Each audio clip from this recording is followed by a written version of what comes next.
Welcome back to Coffee and Conversation. And as you can see, once again, somebody figured out we're making a video. And yes, he had to show up. What are you doing? All right, okay, yes, okay. I believe I know what he's doing. I think he is basically begging for different cat food. He has had 4 different cat foods available to him today, but he'd like a 5th. So yeah, as you can see, the cat food wars are, as I predicted, going against me. He is definitely winning, and he's taking full advantage. I appreciate all of the advice that I have gotten from our viewers, and I am implementing as much of it as is feasible. Audie does not seem to like his cat food dish raised. Not sure why that troubles him, but it is troubling him at the moment. But because we have 4 different plates full of cat food, I can just switch them up. Some are high, some are low. We'll see where that leads.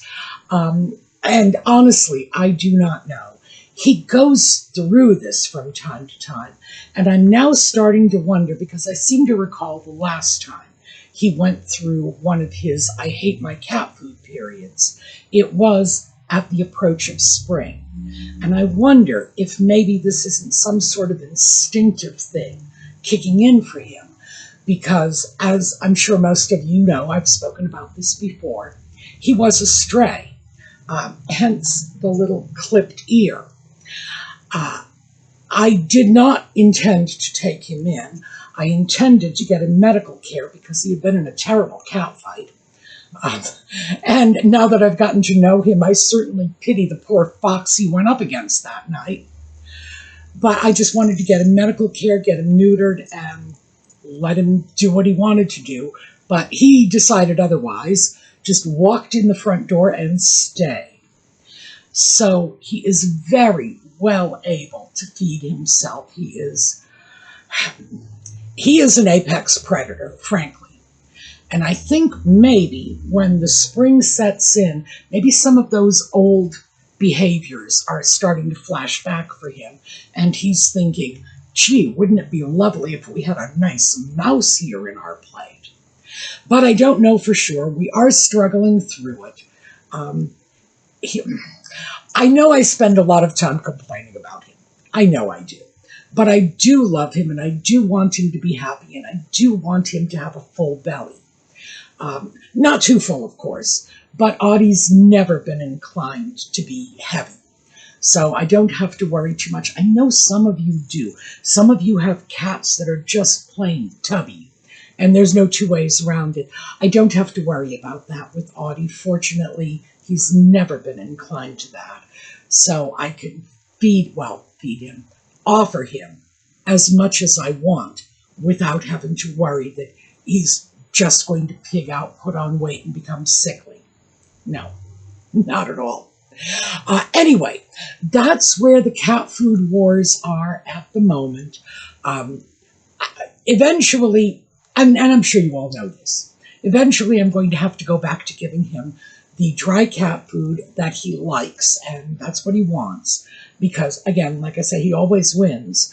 But I'm hoping that if I can keep him on this semi-solid, semi-liquid stuff long enough for his little tummy to recover, maybe we can go back and, again, maybe it'll be a while before this catches up with him again. I don't know what to say. Nobody seems to. Like, the vet doesn't know, and we're just struggling through. Anyway, do you want to say hello? Oh, no, I meant to them. I know you're here. Here, look at that. There we go. So, now that we've gotten some Audie face, I'm going to break for the intro, and we'll be back in a moment. And he's breaking for the intro, too.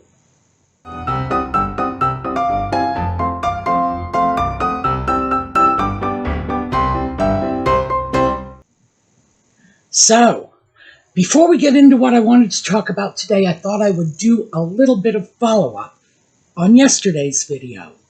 I was really surprised by the number of people who commented, and I haven't even gone through all of the comments yet, but it's surprised by the number of people who commented saying they too live alone and are deliriously happy.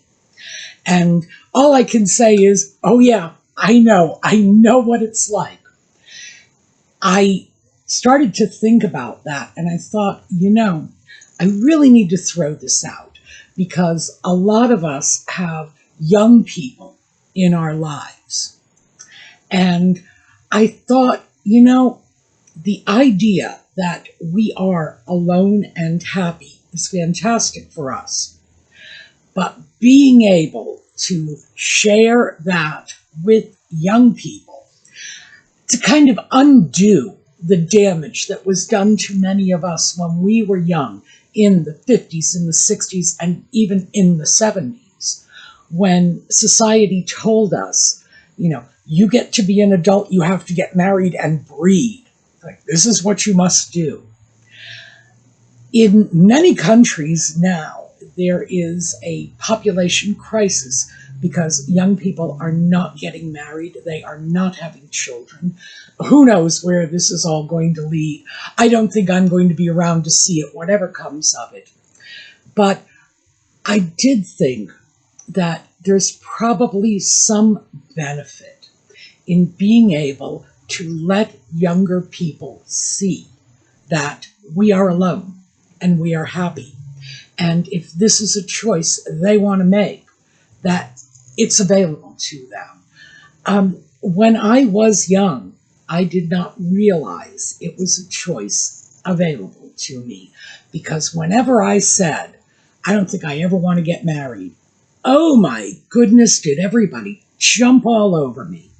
It's like, the first question, especially because this would have been in the early 70s, first question was, are you a lesbian? It's like, well, even if I were, what business is it of yours? Because, no offense, hon, but I'm not trying to sleep with you. That was always the first thing out of people's mouths. And this was not like a question of, this is the direction I wanted my life to go in. It was a question of, I just rejected what society expected me to do. But as I say, I've been married twice, so eventually I did cave. So much against my better judgment. And the truth is, I was right. I don't think I'm temperamentally suited to be married. And obviously with 2 failed marriages under my belt, I would say, yeah, the available evidence pretty much supports that conclusion. But I think I probably would have been a lot happier if I had been spared those mistakes, if I was in a society that was a little more accepting of alternate lifestyles. And by that, I do not just mean same-sex relationships or polyamorous or whatever. I don't even know what's going on for the kids these days, just to be perfectly fair. But just the idea that maybe I wanted to live my life in an era that had medications to deal with most, though not all, of the sexually transmitted diseases and birth control options. Maybe I had other choices, and I don't feel like society really encouraged me to explore them. And I think maybe those of us who have found options that are working for us ought to be front and center, just showing the world that it's okay, and in particular, showing young people that, yeah, it's okay. You can be perfectly happy this way. So I just wanted to throw that out, because I am not in a situation where I'm surrounded by young people. There were times in my life when I have been, but this is not one of those times. So I got to pass that torch on to people who have more young people in their lives, because we need to make sure that our presence and our happiness is recognized and that we can stand as role models. All right, enough about that. Let's move on to what I was doing today. Right now, the weather is changing here, and I am in South Central Pennsylvania. So we've got a change in weather. Last week, in fact, there is probably still snow on my neighbor's ground. My yard clears out first in this neighborhood. So I'm betting that a lot of my neighbors still have snow on the ground. The weather was pretty consistently hovering around 30 degrees. For my British friends, that's like 0. So we are going up from that hovering around 30 degrees, and it was almost 60 today. So what is this? 16? Yeah, okay. I think it's about 16 or 17 in centigrade. I do have to say this. I like Fahrenheit. I don't mind metric in many other ways. In fact, our monetary system is all base 10. But when it comes to temperature, when I look at centigrade, and I have tried a little to adopt that system, but I have to say that given the fact that for every 1 degree of centigrade, we have like 2 degrees of Fahrenheit, I like the fact that that allows us to make finer distinctions in temperature. So that's what works for me. Although, like I say, centigrade makes sense to me in other areas, just not in terms of temperature. So anyway, temperature is changing, and we are in March now. Within a week or so, we are going to be comfortably into the high 50s, 60s, perhaps even up to the 70s.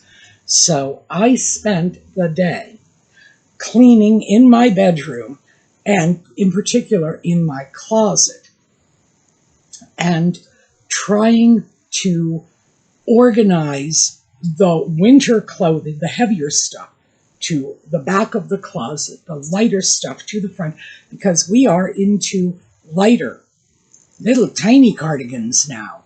So again, tank tops are out, the little light cardigans are coming out, and I find that it's usually pretty helpful for me to do this when I find the temperature is starting to change.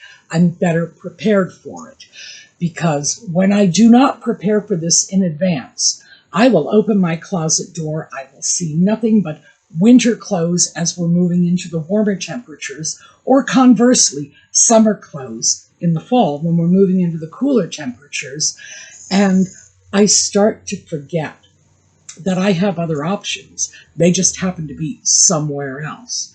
So I wanted to throw that out to the community. Do you do this as well? Because I don't generally pack a lot of stuff away when the seasons change. The things that I will pack away tend to be the heavier sweaters, which I pack away for the summer. Mostly because, and we've talked about this before, and I have gotten scolded in the comments for this, but I have my heavy sweaters in the closet on hangers in the winter. And then summer will come around and I will just reblock them and pack them away, with mothballs, and let them sort of regain their shape in the summer months. But that's about the only change I actually make, because everything else is just layered.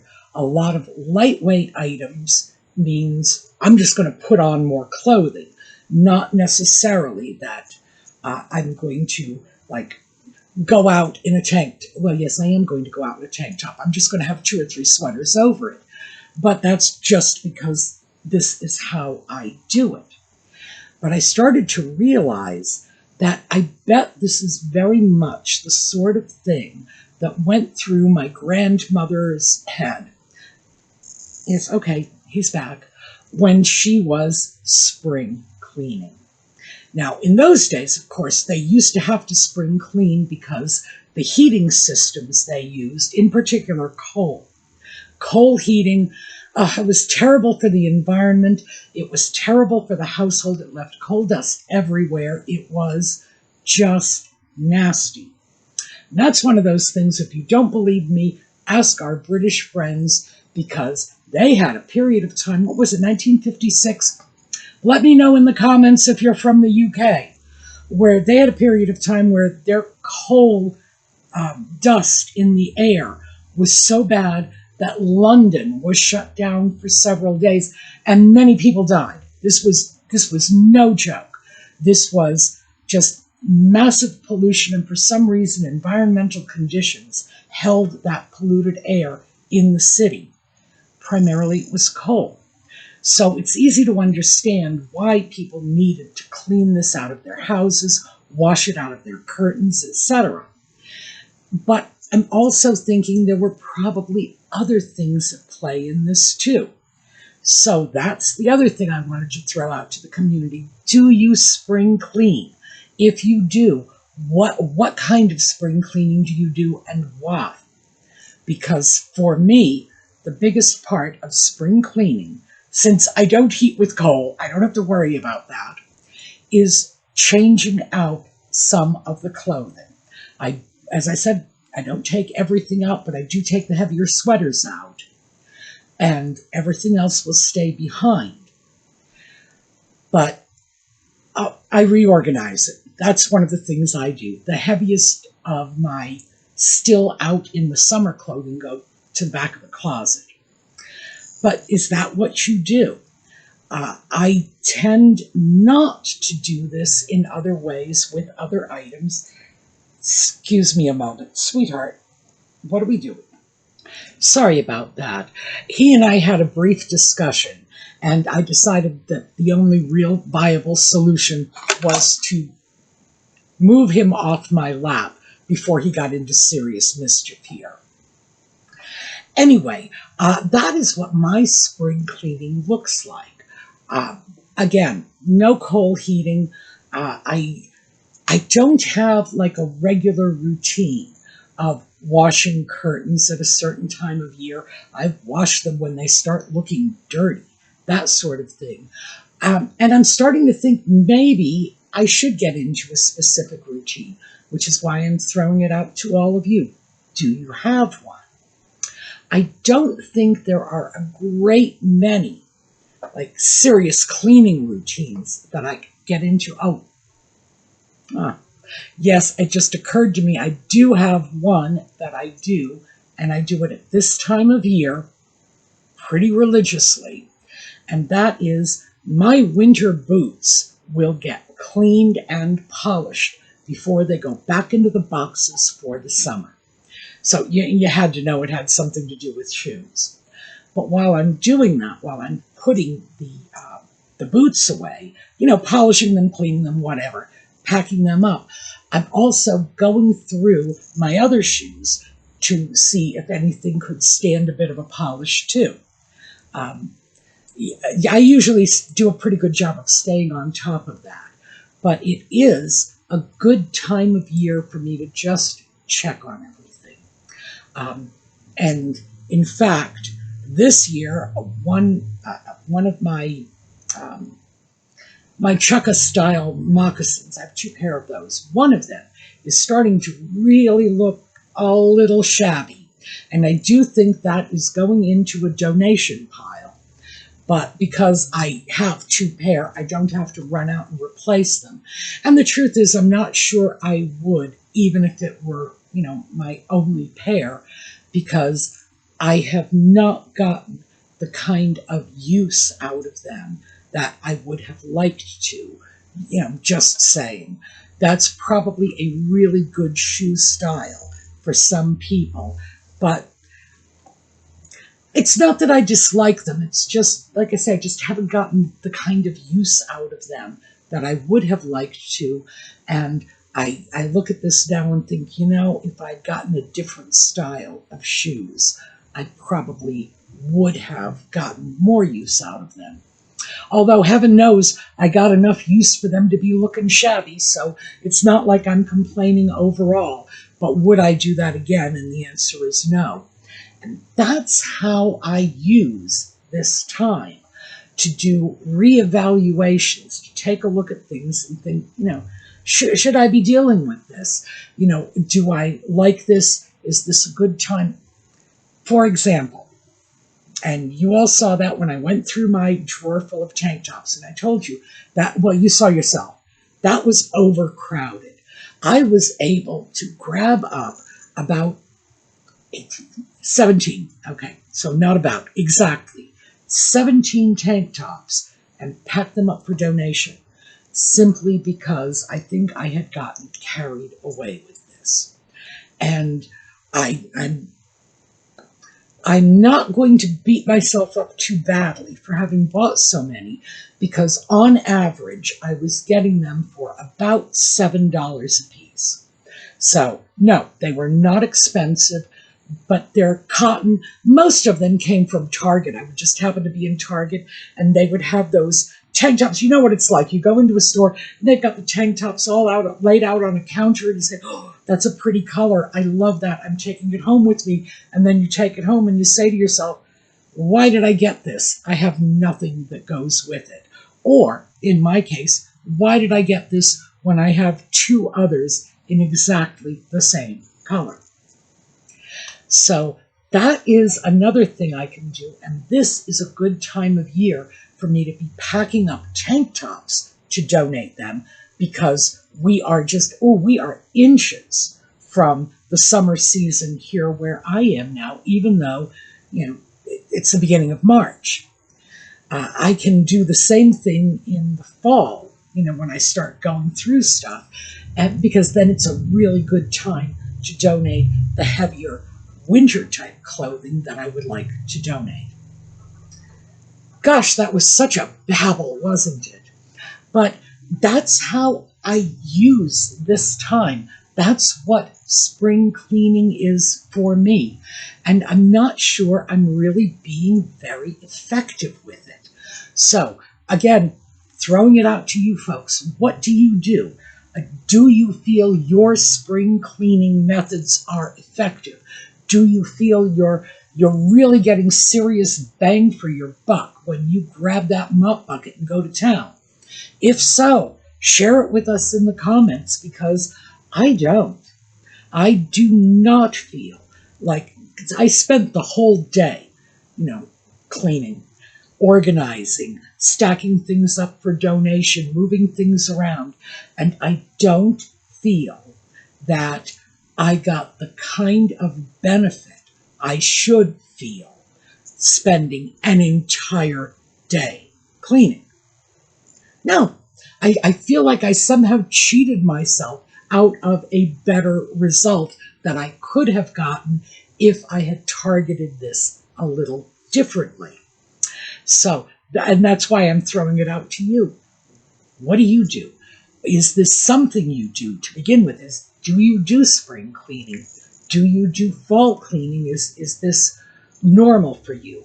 Because I know in generations past, it was practically a cliche.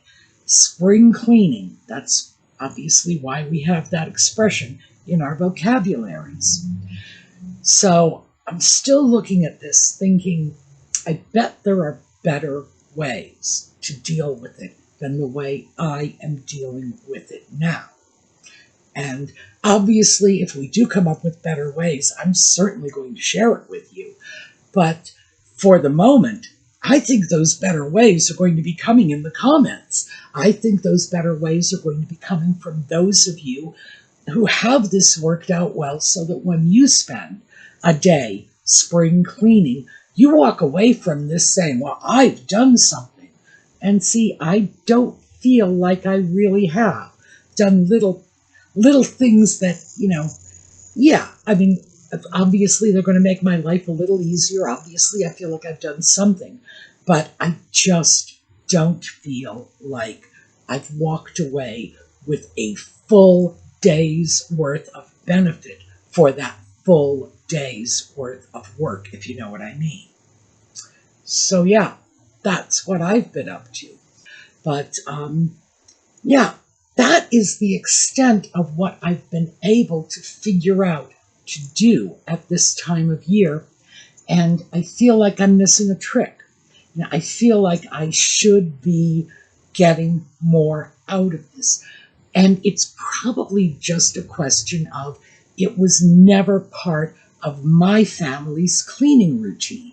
Maybe it's about time I looked at other people's families' cleaning routines to see if I can't work it out a little better. So that's what I'm throwing out to you. That is what I have been doing, why I have been doing it, basically changing the weather. The few things I've done that I feel might be worthwhile, like polishing the boots up and packing them away because they're going to be sitting there all summer.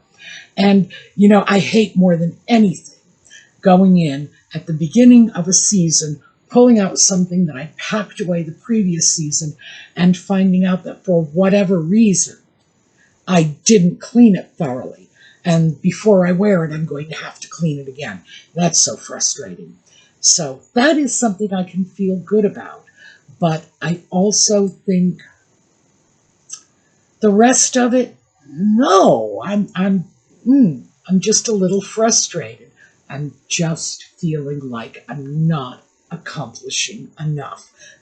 A lot of effort, very little result. All right, so that's what I have for you. I'm guessing it probably turned out to be a little more of a rant or a whine. And I'm sorry for that if it did. But I would like to see if we could tap in to the collective wisdom of the community, because I still have at least 3 or 4 more winterish days before we start getting up into the high 60s. And so I'm going to look at the comments and see if there are other things I could be doing to make my transition into that period a little easier for me. Now, granted, we change seasons here really quickly. There is virtually no spring, no fall. We go from winter to summer and back again, usually in the space of about 2 weeks. That's it. Snow on the ground one day, and like 6 days later, you're not even wearing a sweater outside. That's a little unusual in terms of what I'm used to. But I imagine there are other people who are living like this too. So yes, share your collective wisdom. That's what the comments section is for. All right, so that basically is what I have for you today. My whine/whimper/rant about why it is my spring cleaning is not as effective as I think it ought to be. Okay, we did have a bit of Audie time. Audie is still at my feet, and frankly, we could have had a lot more Audie time if I had been more willing to let him interrupt the video, but I'm glad we did get some. So, thank you all for being with me. I'm going to show you a slideshow at the end of this video. Here's what I'm going to do. I've been working on an AI slideshow of Audie, and I will finish it up, tack it on the end of this video, because I decided, I just got into a mood one day where I thought, I am going to create Audie's inner fantasy life in the form of a slideshow, because my cat truly does think he is the absolute boss baby. So that's the slideshow we'll take a look at. Remember, giveaways are still going on over at the suemeangels Facebook page. Thank you for being with us, and I hope to see you next time. For those of you who join us for Just Chatting, 8 o'clock this evening, New York City time, and for everyone else, I look forward to seeing you again next week.